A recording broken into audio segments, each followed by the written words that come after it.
Today's episode of the Baseline Scoop is brought to you by La Terrain Watches. La Terrain Watches are made to last with a careful selection of materials and components.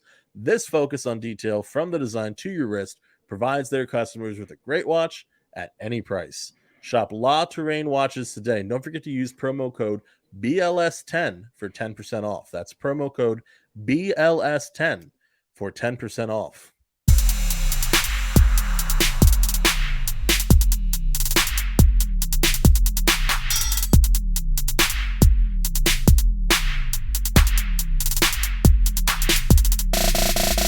Welcome to today's issue of the Baseline Scoop. Comic book. Today's episode of the Baseline Scoop.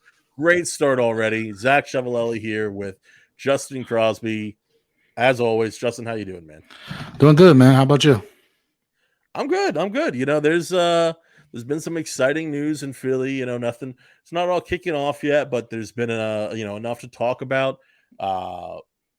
I gotta come right out with it and just focus on this first. But the exciting news going on with the Sixers right now is that Grant Riller, friend of the pod, by the way, Friend of the pod, is going to be working out for the Sixers, right? So former Sixer, former Blue Coat, soon to be current Sixer once again, Grant Riller has a workout with the Sixers this week. So we will see how that goes, but I got a pretty good feeling about it. My only concern is that Riller did also work out for the Utah Jazz. I believe it was this morning. I know the Jazz are working out quite a few people yesterday and today, but Grant, worked out for the Jazz. He'll be working out for the Sixers. I expect him to take his time with it a little bit. Source close to Riller did say that more workout requests could come in after the draft, which the draft is a little over a week away, which is nuts. It's crazy. So Riller may take his time on it. I think NBA teams might want to, wait a little bit, wait at least until the league new year anyway. Mm-hmm. So definitely something to keep an eye on, but exciting stuff for Grant, exciting stuff for Sixers fans. Dude can play, if you don't know enough about him, check him out. That's all I got to say. Yeah. He, one of my friends, his game reminds him of like Fred VanVleet a little bit. Yeah, there's a little bit of that. Yeah, he says a little bit of Fred VanVleet, but yeah, I'm happy for Grant. Super cool dude. Super down to earth dude. And the one thing, if I hope the workout goes well with the Sixers, but if the Sixers are interested, like I said, he's working out with other teams. They might have to make a move in order to make sure they get him. But I'm sure, whether, like we said previously, whether it's with the Sixers or another team, Grant will be back in the NBA for sure. Oh yeah. Grant will definitely. He's coming back to the NBA. It's you mentioned that your friend kind of compared him to Fred VanVleet. I think that's like the most honest and complete total comparison. Mm-hmm. But I was I looking through like old scouting reports and stuff like that, and I did see one note, which it's a shot I haven't seen from Grant in a while because he hasn't had the opportunity to take it. Mm-hmm. Just what with COVID and injuries, and when he was with the Hornets, they weren't asking him to do this, but he does also have the Harden sidestep 3 in his arsenal. So listen, it's a very small storyline compared to everything else. That's what everyone else is going to say anyway. But I am curious to see Harden and Riller interact if they do end up on the same team. I think Riller can learn a lot of great stuff because Harden already is interested in teaching the rest of the team. Coaching them up basically. So yeah, and I will say that's why I hope Riller does make it back to the Sixers, because there was literally about a 2-week span or 3-week span where the Sixers needed a guard or needed 2 guards last year. Where Shake being out, Maxey was out, Seth was out, like somebody else was out, and then they signed Tyler Johnson and somebody else. So it's like there's going to be opportunities. So I definitely hope that he's able to stick it back with the Sixers.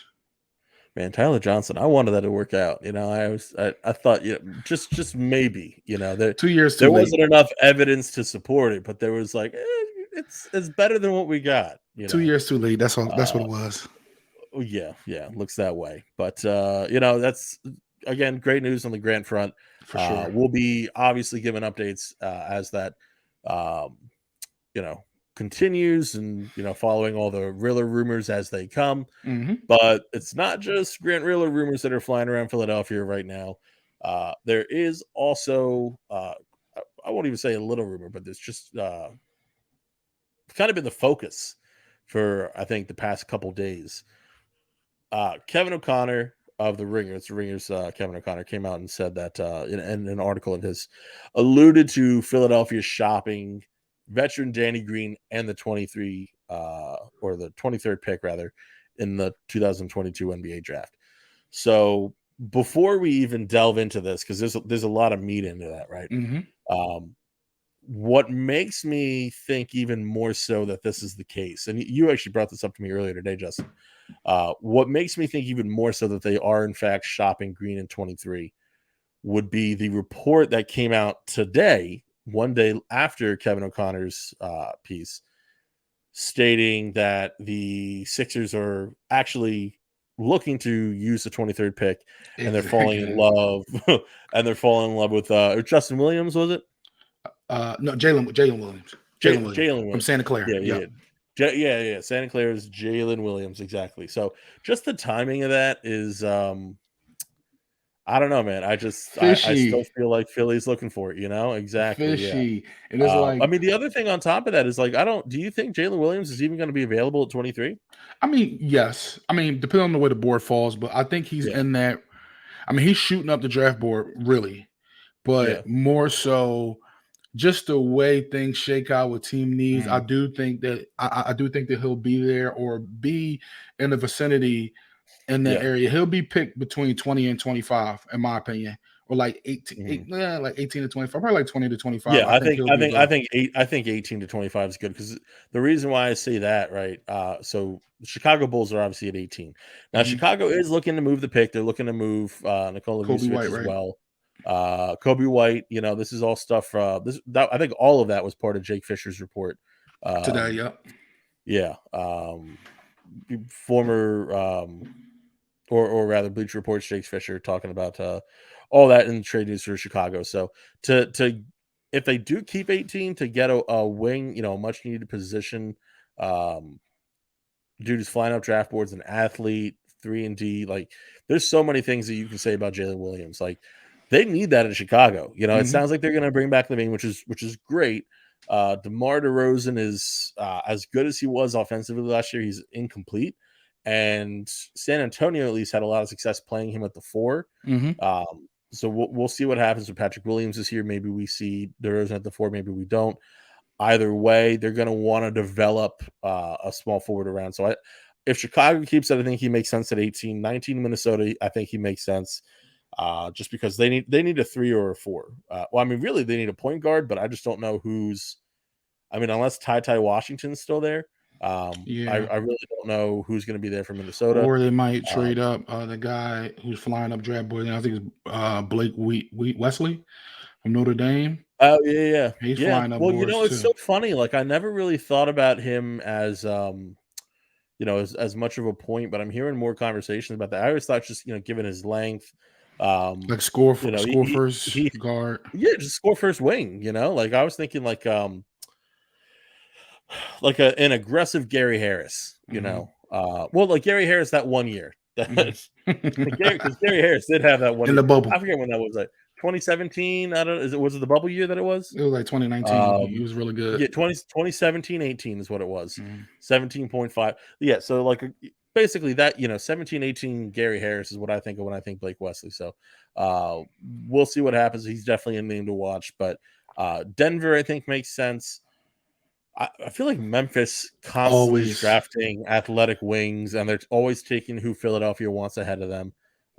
So but with all that to say, like, I just don't buy Jalen Williams at 23 for Philadelphia. Like, if they can't move the pick and Williams is still there, then yeah, I could definitely see them drafting Jalen Williams. But I don't see the combination of them keeping the pick and Jalen Williams being available. I think just between all that, it's just not likely. Yeah, it's just like people have been talking about this on Sixers Twitter, NBA Twitter, and just in general, we've been talking about it as a team, as a PSN Sixers team, about how like it's been very quiet. And normally we hear a bunch Yeah. of stuff around this time from the Sixers, but it's like it's been made a point to keep everything under wraps, Mm-hmm. because promises have Close to the gotten out best. before and stuff like that. So now, Yeah. here we are, It we don't doesn't know it doesn't anything. always affect them, like with Isaiah Joe, like Right. that ended up not mattering, and I think they were actually able to target him lower than they Mhm. had initially 'Cause they wanted were gonna to. take him late first, They were going to take him late first, and they but got him in second. which isn't bad. I mean, like it. I think he has the ability to vastly outplay where he was drafted. It's just a matter of whether he gets that opportunity to show it Right. off or not. But regardless, Yeah, just more so that, um, you know, as far as them keeping the pick, they can keep the pick. It's been really quiet, but maybe, like you're right, yeah, maybe, Keith Pompey's report is to throw people off the yeah, scent, or whether they're to still have some leverage yeah. on the trade market with Danny Green, with the pick. Well, it wouldn't be the first time that something was put out there. Um, I would say because listen, when a source leaks something, right? There's always a motivation behind it. Right. Whether that is an agent wants to drum up, you know, any kind of news around their, the person they're representing, if they want to drum up that good press, or if a team wants to phrase how they value a player or a pick one way or another. Or in this case, what I believe is to kind of throw teams off the trail of them wanting to trade Danny Green in 23, because Hmm. if teams are like, oh, well, they don't want 23, well, that lowers the value of 23. Whereas Exactly. if the rumor's going out there that, oh, no, we like 23, we're very happy with who we can take at 23, Yep. well, then you're going to have to give us something nice before we're willing to give that up. Exactly. Exactly. And I think that's what's happening. And more so, I'm just interested. We talk about, like you said, Danny Green in 23. I looked at some Yeah. options that I thought that made some sort of sense for the Hmm. Sixers. And other team involved too, because you got to look at Danny more so being expiring Yeah. contract in a lot of these scenarios. He could Yeah. come back and help some of these teams with a playoff push. Some of these, would be 23, include 23. Some Hmm. others, don't include 23. But the first thing I wanted to bring up was, what I thought about, because of the recent news, Yeah. from, I guess, John Hollinger from Athletic, that KCP Washington may not guarantee, KCP Contavious Caldwell Pope from the Washington Wizards his contract, for Yeah. the upcoming season. That I thought, that's a good trade candidate. He's a 3-and-D guy. Sure. So I was thinking Danny Green, Furkan Korkmaz, the number Mhm. 23 pick for KCP. What's your thoughts on that one? Yeah, I mean, I first of all, I love it. I think that's good value for KCP. I think Washington would be stupid not to take that deal. Um, I wrote about that as well, and that was that was exactly the deal that I thought would be fantastic for KCP, fantastic Hmm. for Philly, fantastic for Washington, just great on all fronts.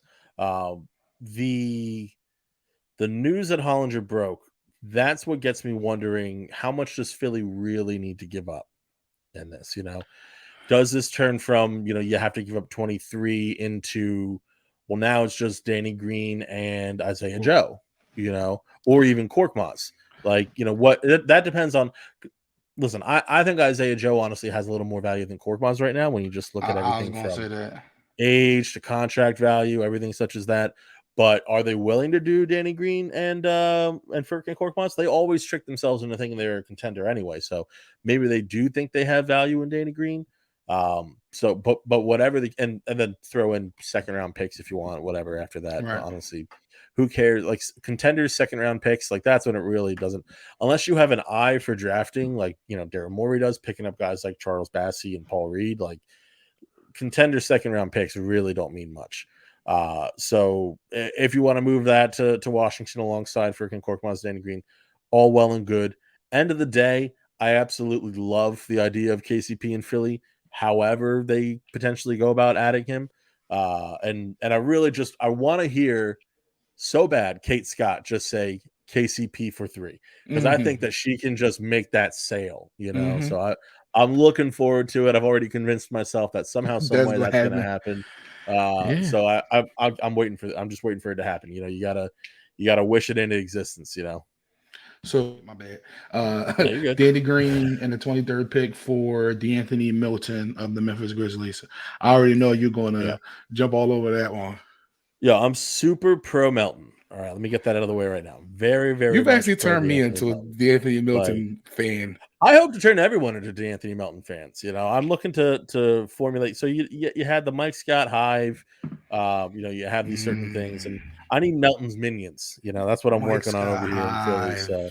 Hive. So, That was a so thing. it was a thing. It was a thing, and it had maybe we'll have PSN story time sometime, but there were several Philly Sports Network connections to that as well. DeAnthony Melton, I mean, listen, backup guard is not the biggest need for the Sixers. That being said, DeAnthony Melton solves so many problems. He's smooth, he's quick, he's athletic, he hustles. He is not the volume shooter that you want, obviously, but he can shoot a little bit. I kind of trust him a little more than, well, Korkmaz, for instance, in that type of off-ball guard shooting role. But I mean, the man he's all over the place. Right. You wind him up and you watch him go. It's fantastic. And I saw him play minutes with Ja Yeah. and Bane. So that Mm-hmm. goes to show that he can play with 2 other dominant guards. Because Bane, I Oh mean, yeah. he does a lot of pick and roll stuff, Yeah. or just dribble handoff stuff, and And how then dominant obviously the Ja is. ultimate spot up shooter, Yeah. Bane. So it's just like one of those things where it's just like you can tell he can adapt his Yeah. role to Yeah. whatever is needed at the time. He could be in the closing lineup for the Sixers, I feel like. Absolutely. Utility So, man, Swiss Army knife, yep. So yeah, the only concern that I have in the closing lineup is just the lack of size, because you're gonna have Maxey, you're gonna have Harden out there. Yeah. But can he play in closing minutes? 100%, yes, he can. And we could talk about this for another day about Harden's defense. Okay. His on-ball defense wasn't Yeah. terrible.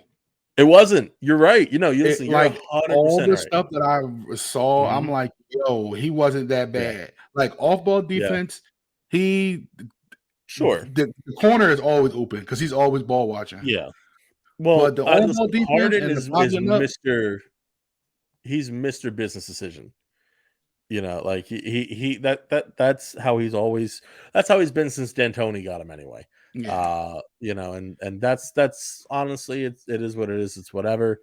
Do I wish that he was a little more Jimmy Butler-ish and would meet a guy at the rim, maybe, but he's also got a little bit of an injury history, so I'm not overly upset if he kind of plays it cool and we funnel everything down low to Joel. Like it's not the end of the world. Right.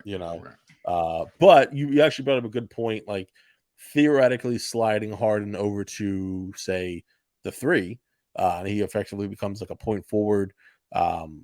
That can, because he's 6'5", man. Like he's got to be able to do something. I mean, he can guard. Like you got to think, power forwards in this league really now, besides the Cleveland Yeah. Cavaliers and some other guys Yeah. who play big. I mean, the fours are 6'7", 6'8". Yeah. I mean, 6'7", 6'8", 6'9". You should be able to put him on a PJ Tucker, Grant Williams, to a degree. Though Williams is a bit athletic. Yeah. A Draymond Green, and he should be fine. Yeah. Like, he should be. Those are my thoughts. Yeah. Yeah. But, Well, who's your next guy out? So I don't know how you feel about this. Danny Green in the 23rd pick for Terrence Ross from the Orlando Magic. Right. So there was a time where I would have given my left eye to get Terrence Ross to Philadelphia.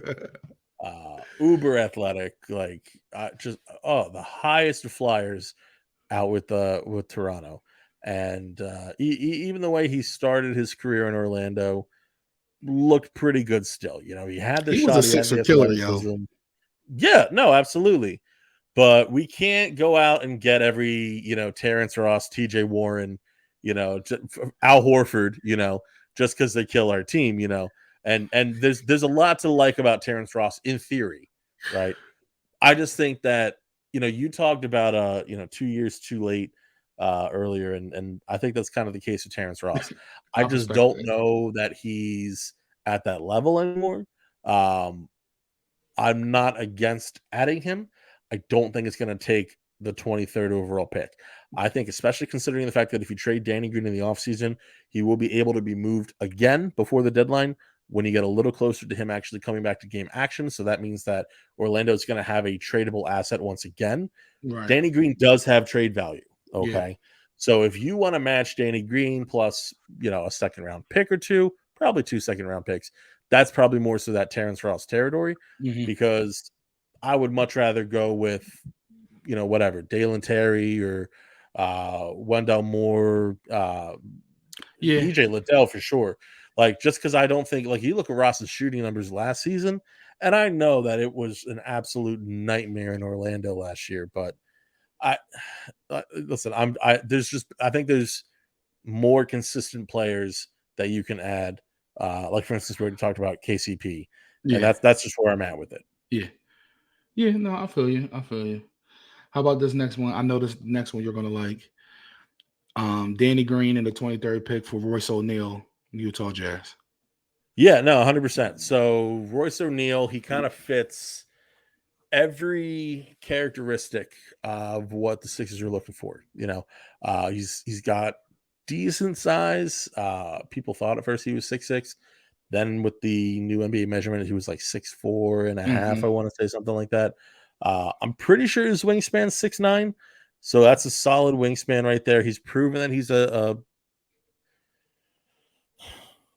people get in their own heads with this, right? Royce O'Neal's a good defender. Hmm.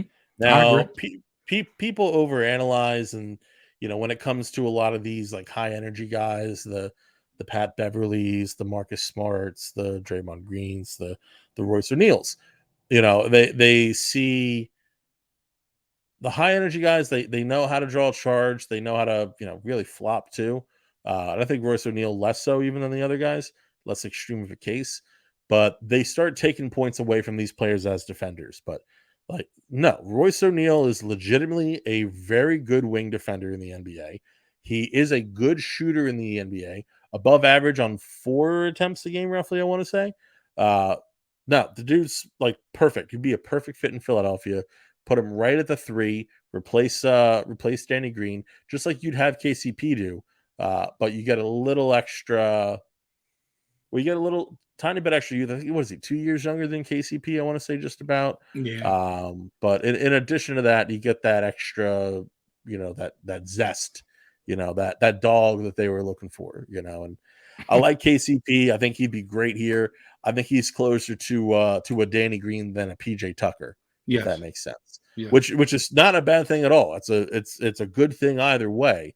Just depends, what the Sixers are looking for at the end of the day. So Royce O'Neal, 100% all on board with it. And this is my last one. This doesn't include the 23rd pick, but just something I thought about moving Danny Green.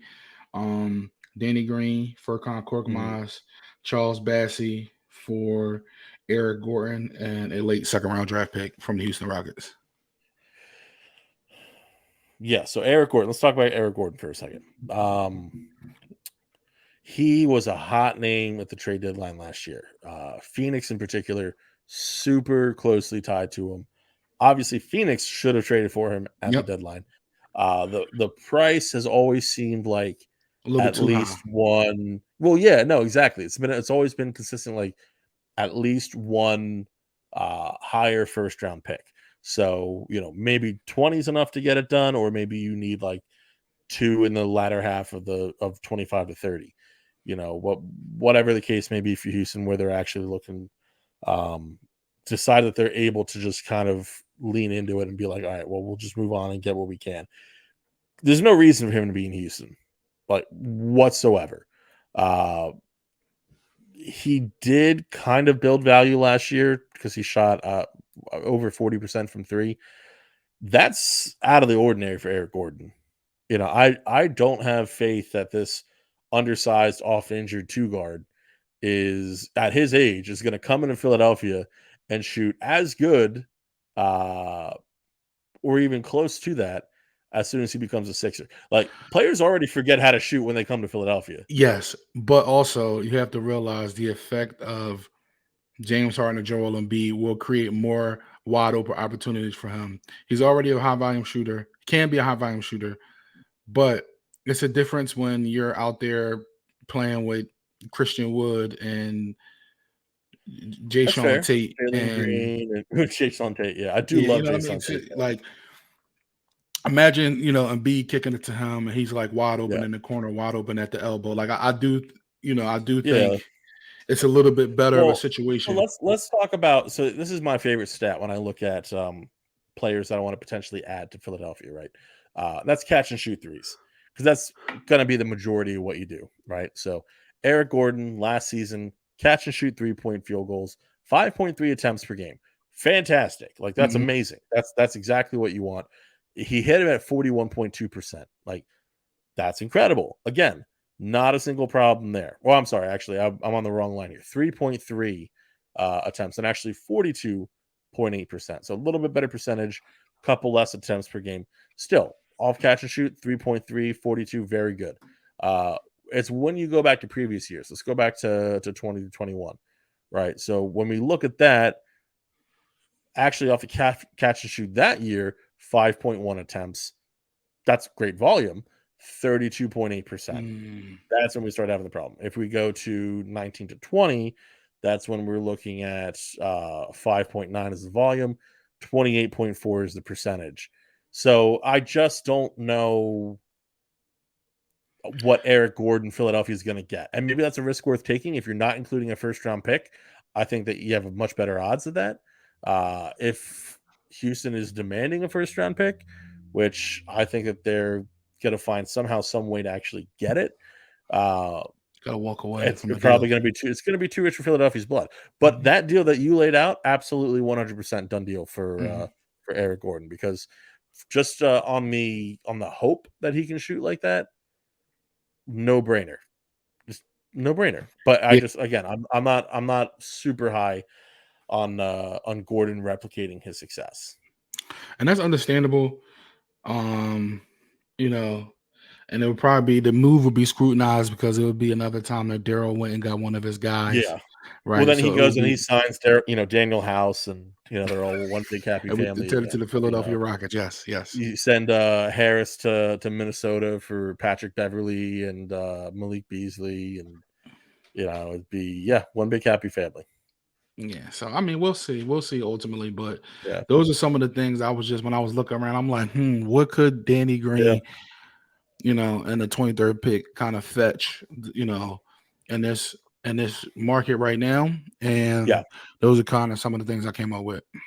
Yeah, well, I'm going to bring up something on a related note that may or may not interest some people. So we've already had like the first deal of the offseason, right? Denver Nuggets traded JaMychal Green to the Oklahoma City Thunder. Um, they did it for the 30th pick, I want to say, in this draft. And they sent well, and also a couple second round picks, but they sent JaMychal Green and a protected 2027 pick to Oklahoma City. Makes sense for both sides. Denver, they clear off some cap for JaMychal Green. They add a first round pick this year. Oklahoma City adds a future pick, which is more valuable to them. They move off some second round picks. That way you're with how many picks they have, you really don't even need second round picks. Like, basically, Seriously. because you're just going to have too many players year in and year out. Like, already they're Honestly, going to have same to thing with the worry first about. round picks, though. No, exactly. That's what I was going to say. You already have too many to worry about with the first round picks. You're going to have to be trying to package up, and that's the hope, anyways, that you package up and you move higher up in the draft. But Hmm. regardless, this deal, the reason I bring it up, it cannot become official until the first day of the new league year, Right. and that is July 1st. So the question that I have, what happens between now and then that how else does this deal, what are the other factors that are brought into it, I should say. Hmm. We see this happen a lot, like with draft day trades, where players' rights are traded and another player is added or whatever the case may be. Deal happens actually on the first day of the league new year. So sometimes an extra team, 2, on rare occasions 3 even get added into this. Could Philadelphia possibly be added into this deal? Right. Is there yeah. No, go ahead. Yeah. Well, I was just gonna say, is there a realm where, say, Danny Green goes back to Oklahoma City, right? JaMychal Green comes to Yep. Philadelphia, right? The I just had someone text me asking if there was any truth to the Butler for Harden rumor. We're gonna we're we're gonna get we'll touch on that in just a little bit. But yeah, so basically Danny Green goes back to OKC because they can rehab his value, they can ship him out by the deadline, kind of like Hmm. what I mentioned Orlando doing earlier. Uh, Green comes, not Danny Green, but Javonte Green comes to Philadelphia, right? Potentially also say Kenrick Williams, Hmm. Kenny Hustle, right? Pretty much about matching salary at that point. 23 goes to Denver. OKC, Oh, okay. right? Okay. Yeah. Well, no, because Denver keeps 30, right? So they get the Yes. salary, they get 30. OKC now gets 23 this year, so they move up 7 spots and a future pick, and they get Danny Green, who they can trade again. Now, Right. again, they still have so many picks in the first round this season, but that's still much easier to trade assets. So you can either involve, say, 23 and 12, try and move into the top 10. Hmm. You could move 23 back for a future year. Hmm. You have options at that point, Yeah. So that's all I'm wondering. Is that a possibility? I think it is a possibility, and you do see there a lot of trades, like even with the James Harden to from Houston to Brooklyn trade, wound up being a 4-team trade, with like Houston and the Pacers and whoever else it was. I think it was somebody else. Was it Miami? Like it just was like so many people got Yeah. into the mix, where it's like Yes. there are ways to make that happen, and I think that would make sense. Um, that would make sense for all parties. Do I think it will happen? Probably not. Mhm. But I do think that that's something that happened, and then it's interesting because it could, open up bigger. Like, there are rumors that they're trying to move Yeah. Monte Morris or Will Barton. So it's like so many things, so many iterations of this, where you may not be able to get back JaMychal Green. You might be able to get a Mhm. Will Barton if you include a Matisse Thybulle or like just certain other things into the trade market. So it's definitely something Yeah. that can happen if the Sixers want to make a move on one of those guys. Yeah, and we'll see what happens, and there could be other names involved in that as well. Um, if we look at obviously, Will Barton, Morris, you mentioned, those are the other names that are coming up, and OKC has a couple guys on the smaller end that you may look at. Derek Favors, there were connections to Philadelphia last year. Nothing more than rumors, but even still, I doubt they go after Favors at this point. But the point is, like, this is a fluid situation, you know. Does Philadelphia even look for a way where they end up sending Denver 23?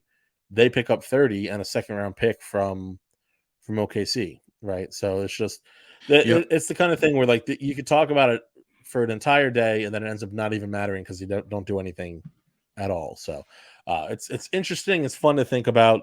It's not necessarily going to happen, Right. but there's a path to it. There's a possibility. We'll say just not close the door on it just yet. So I do want to bring up super quick. So like I said, I got that text just now.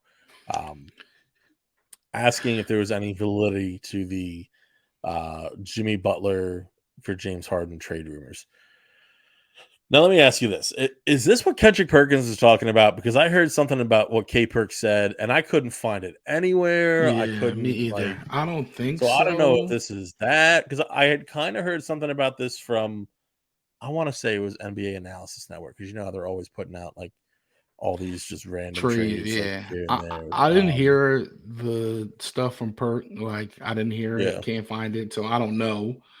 Yeah. Um, but like not happening. Like No, it's not. Like, I don't understand why we're talking about this. Like, well, I mean, I get why we're talking about this, but I don't understand why this is brought up in the first place, right? So, Jimmy Butler loves it in Miami, right? First and foremost, he's clearly still salty at Philadelphia. On top of that, James Harden is Daryl Morey's favorite player of all time. Like, that's also clear. Yeah. What part is now? Is there a world where Philadelphia makes an offer for Jimmy Butler in general? Maybe.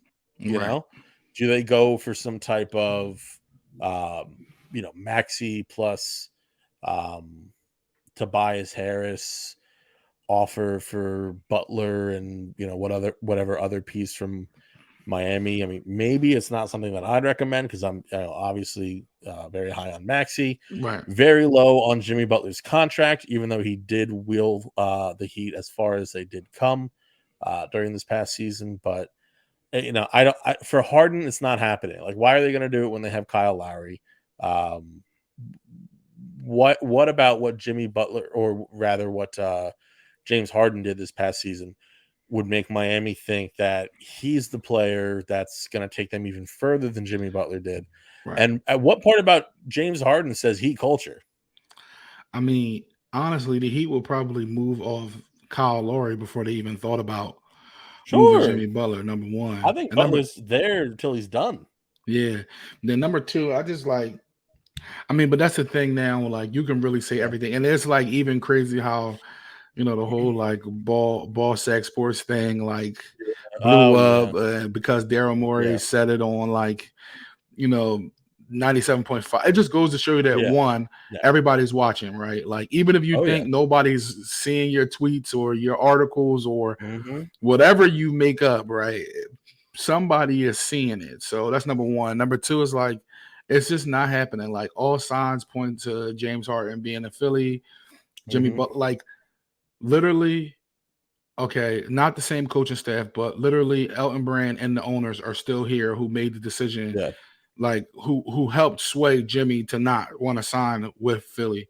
So it's like it's just Yeah. not happening. And as much as he wants to Yeah. play with Embiid, I hear you, but it would be much, and it's not likely, but it would be much more realistic if Embiid asking to be traded to Miami than Jimmy Butler trying to come to Philly.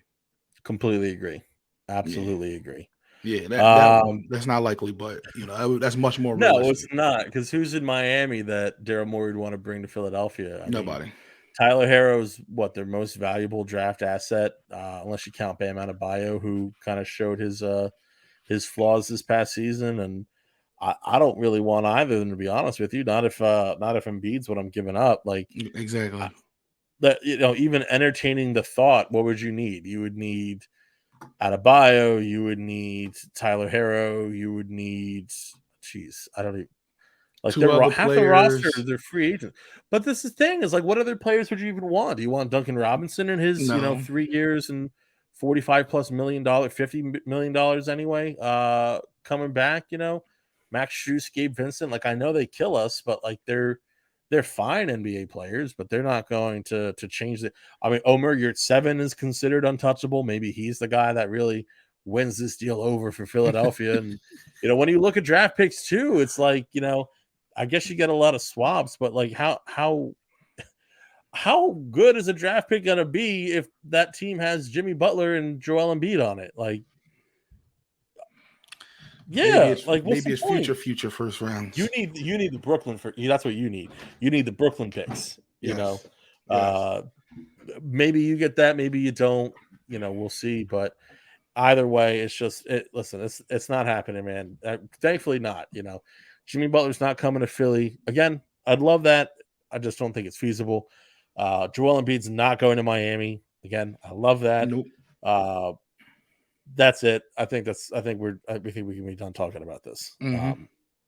The one last thing I did want to talk about, we haven't really checked in on the NBA Finals.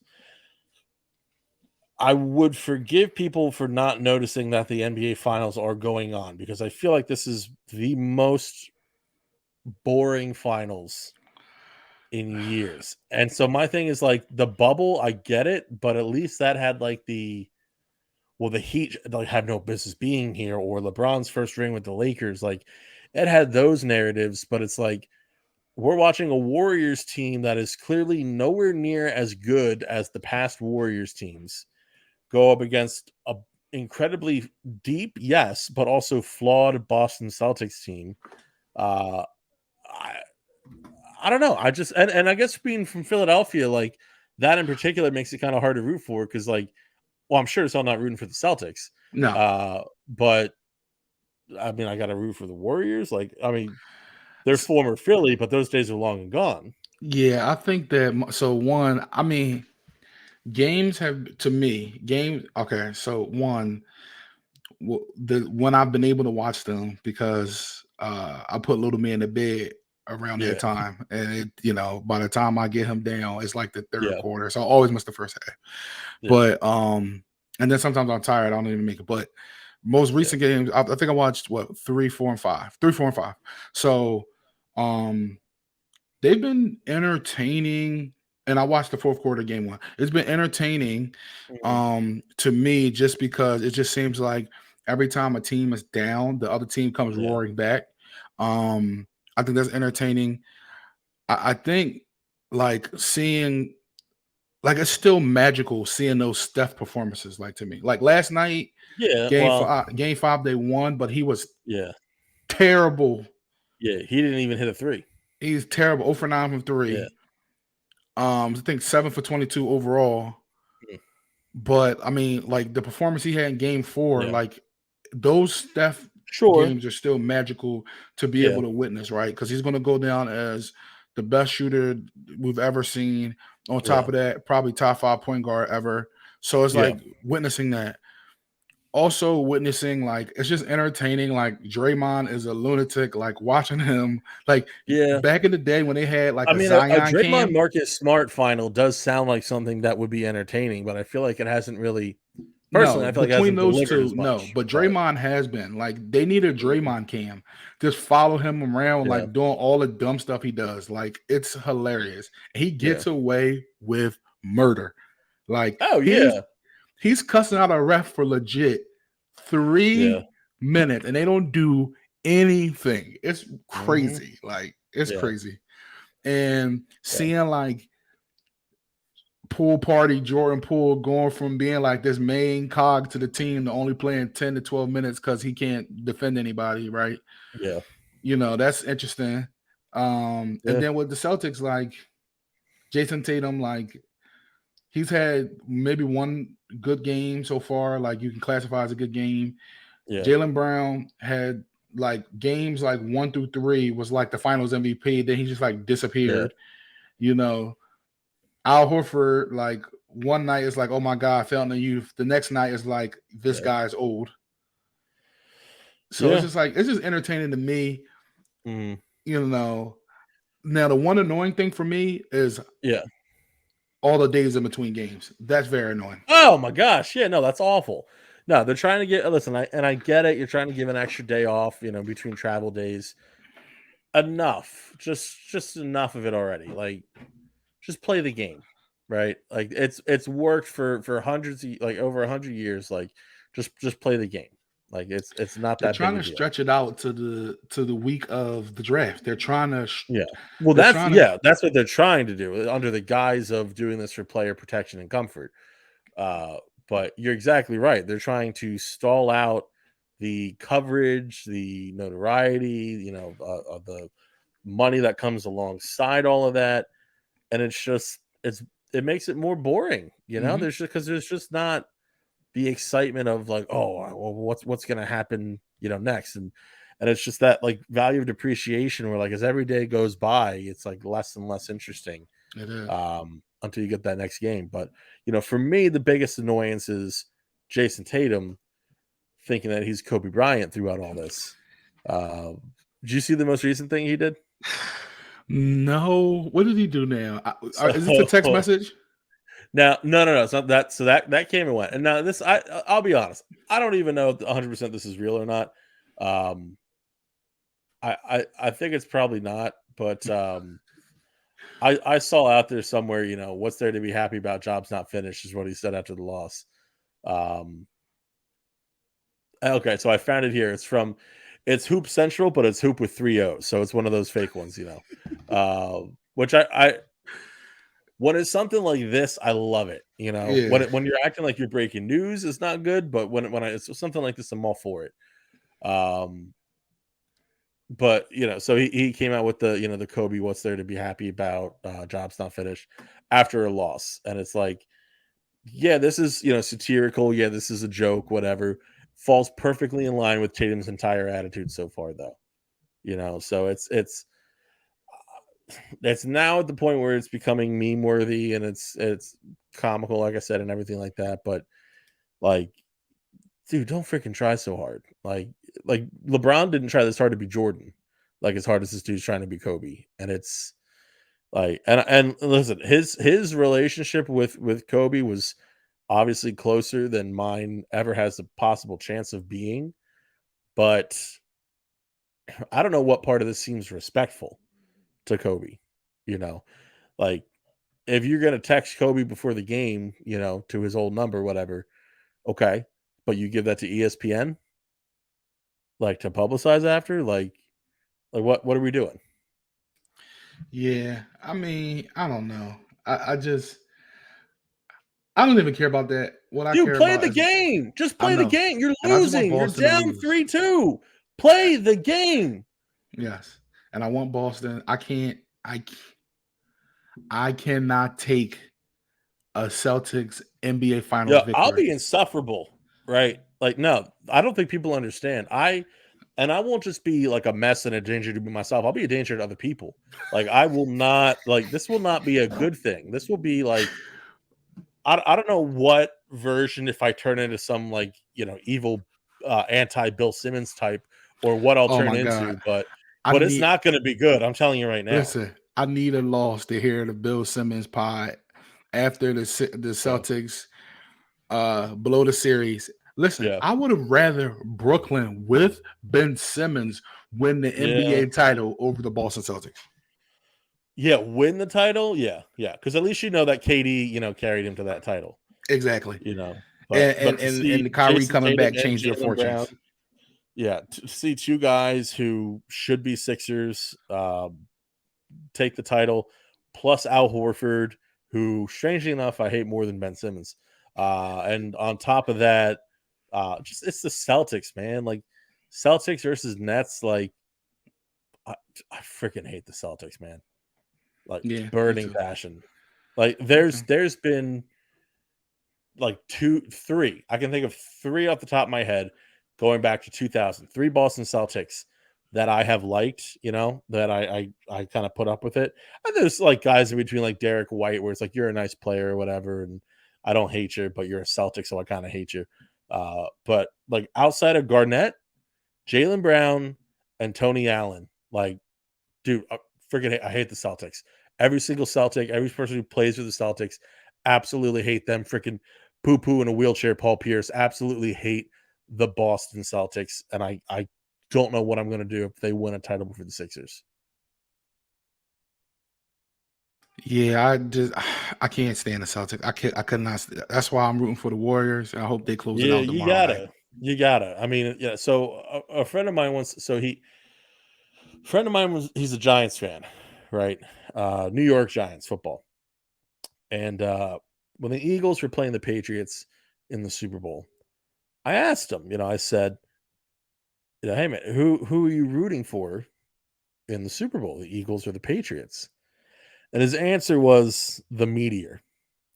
Right? This man would rather see the end of life itself, the end of the planet Earth, than root for the Eagles or the Patriots.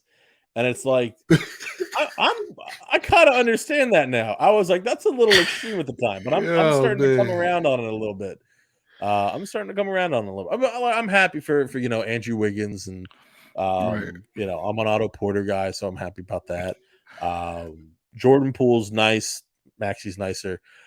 Steph Curry is a good guy, all that stuff, and Iguodala was a Sixer. So all that being said, like yeah, sure. I guess the Warriors are the preferred outcome, but I mean, I would have much rather seen Phoenix Milwaukee round two than this. So It is what it is. Game 6 is well, I guess not tomorrow, but Thursday, right? Is it Thursday? It might be Wednesday, Tuesday. Yes. Because they're traveling all the time now. So Yes. Thursday. Oh my goodness. I yeah, was hoping it I was know. tomorrow. Yeah, it's a 9 o'clock game on Thursday. Yeah, it's So ridiculous. it's just absolutely insane. Hopefully, it's the last one. I just wanted to be over, man. So hopefully, that's the last one. We'll be 1 week away from the draft, so we're gonna just dive into full draft mode at that point. Yep. Obviously, we're always on Riller Recon. I'm just gonna come up with a new name for that every time I talk about it. But in addition, we're gonna be diving into the draft. We're gonna be diving into free agency, all the stuff, trade rumors, all the stuff that Sixers fans care about in the offseason, as we just can't make it past the second round. So, for now, that's all we have for today. I'm your host, Zach Ciavolella, here, of course, with Justin Crosby. We just hit you with the baseline scoop. Peace.